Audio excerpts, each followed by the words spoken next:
Welcome to my channel. आज की video में हम डिस्कस करेंगे कि क्या चाइना सच में भारत से बहुत आगे है। हाँ, चाइना इकोनॉमी में भारत से आगे है। 1986 तक चाइना और इंडिया की प्रति व्यक्ति आय सेम होती थी। उसके बाद सोशलाइजेशन की राजनीति, धर्म के नाम पे लोगों को बांटना और 95% ब्यूरोक्रेट्स का करप्ट होना, इन सब चीज़ों की वजह से इंडिया इकोनॉमी में चाइना से पीछे होता गया। और हैरानी की बात तो ये है कि 1985 तक इंडिया की प्रति व्यक्ति आय चाइना से ज़्यादा हुआ करती थी। इंडिया उस वक्त पे ये समझ नहीं पाया कि सोशलिज्म और कैपिटलिज्म में बैलेंस कैसे बनाना है। पर इसका मतलब ये नहीं है कि चाइना ने कोई बहुत बड़ा तीर मार लिया हो। अगर हम पिछले 20-25 सालों को देखें तो चाइना सिर्फ 1 या 2% इंडिया से इकोनॉमी में आगे रहा है। ये कोई इतना बड़ा अंतर नहीं है कि जिससे आगे नहीं निकला जा सकता।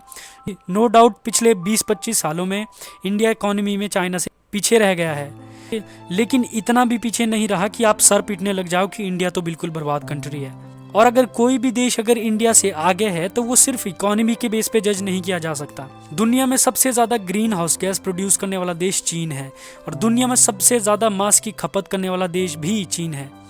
दुनिया भर में आतंकवाद फैलाने वाले जितने भी देश हैं उनको सपोर्ट करने वाला देश और उन्हें वेपन प्रोवाइड करवाने वाला देश चीन है। क्या फायदा ऐसी तरक्की का? क्या हम चाहते हैं कि इंडिया भी ऐसी ही तरक्की करे? बिल्कुल भी नहीं। हिटलर के टाइम पे जर्मनी का भी दुनिया में बहुत बोलबाला था। उनकी इकोनॉमी बहुत स्ट्रांग होती जा रही थी, उनकी आर्मी भी बहुत स्ट्रांग होती जा रही थी, लेकिन हम सब जानते हैं कि बाद में उसका क्या नतीजा हुआ। जैसे चाइना में एक ही पॉलिटिकल पार्टी का राज है और उस पार्टी में भी एक ही इंसान का राज है, वैसे ही उस समय पे जर्मनी का हाल था। तब आप क्या कहते कि जर्मनी में जो भी हो रहा है वो बिल्कुल सही है? क्या आप कहते कि जर्मनी एक डेवलप्ड कंट्री है जैसे आप आज चाइना को मानते हैं? उस वक्त पे जर्मनी की वजह से वर्ल्ड वॉर 2 शुरू हुई थी, जिसमें कितने देश बेवजह सूली पे चढ़ गए थे, ना जाने कितने लोग मारे गए थे। यही हालात चाइना का है। और जब हम कंट्री या नेशन जैसे वर्ड का यूज़ करते हैं तो इसका मतलब क्या है? सिर्फ एक ज़मीन का टुकड़ा या वहाँ पे रहने वाले लोग? कोई भी देश एक्चुअल में देश तब बनता है जब वहाँ के लोग खुश और समृद्ध हों। लेकिन अगर आप चाइना में किसी आम आदमी से ये पूछें कि वो अपनी गवर्नमेंट के बारे में क्या सोचता है, तो वो तुरंत ये कहेगा कि वो अपनी गवर्नमेंट को क्रिटिसाइज करने के लायक नहीं है। वो कहेगा कि आपको किसी ऐसे व्यक्ति से बात करनी चाहिए जो जानकार हो, क्योंकि वो जानता है अगर उसने अपनी सरकार के खिलाफ कुछ भी कहा तो उसे गायब कर दिया जाएगा। आपने famous Chinese businessman Jack Ma के बारे में तो सुना ही होगा, कैसे वो महीनों तक गायब हो गए और जब लोगों ने पूछा तो बस उनकी एक छोटी सी क्लिप सामने आई और फिर वो गायब हो गए। और उसके बाद से उनके हर एक बिजनेस पे अटैक किए जा रहे हैं क्योंकि वो ओपनली चाइनीज गवर्नमेंट को क्रिटिसाइज करते थे। जब वहाँ की गवर्नमेंट इतने बड़े बिजनेस को गायब करवा सकती है तो वहाँ के आम लोगों का क्या हाल होगा आप खुद सोच सकते हैं। वहाँ पे न्यूज़ चैनल्स अपनी गवर्नमेंट के खिलाफ एक आर्टिकल भी नहीं लिख सकते। अगर उन्होंने एक भी आर्टिकल अपनी गवर्नमेंट के खिलाफ लिखा तो उन्हें पता है कि वो रातों रात गायब हो जाएंगे।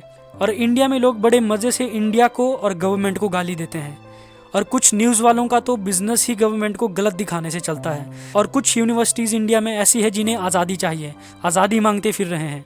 और ये वही लोग हैं जो चाइना के बड़े गुणगान गाते हैं। उन लोगों को एक बार चाइना में जाके रहना चाहिए तो उन्हें आज़ादी का असली मतलब समझ आएगा। चाइना दुनिया का सबसे बड़ा जेल है। वहाँ पे ओपनली लोगों को गुलाम तो बनाया जाता है, हाँ, और साथ में साइकोलॉजिकल लेवल पे भी लोगों को गुलाम बनाया जाता है।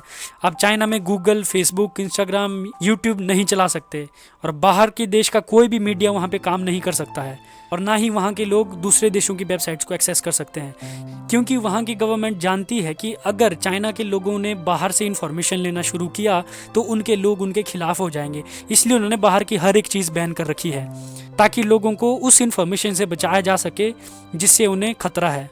इस वजह से चाइना में क्या हो रहा है किसी को नहीं पता, और चाइना में रहने वाले लोगों को भी नहीं पता कि बाकी दुनिया में क्या हो रहा है। इस चीज़ का फ़ायदा उठा के चाइनीज़ गवर्नमेंट बड़ी आसानी से लोगों के दिमाग की कंडीशनिंग जैसे चाहे वैसे कर सकती है, क्योंकि उनके हाथ में इन्फॉर्मेशन का पूरा कंट्रोल है। कितनी इन्फॉर्मेशन लोगों को देनी है और कितनी नहीं, ये सब चाइनीज़ गवर्नमेंट के कंट्रोल में है। तो क्या अब भी आप ये कह सकते हैं कि चाइना इंडिया से आगे है?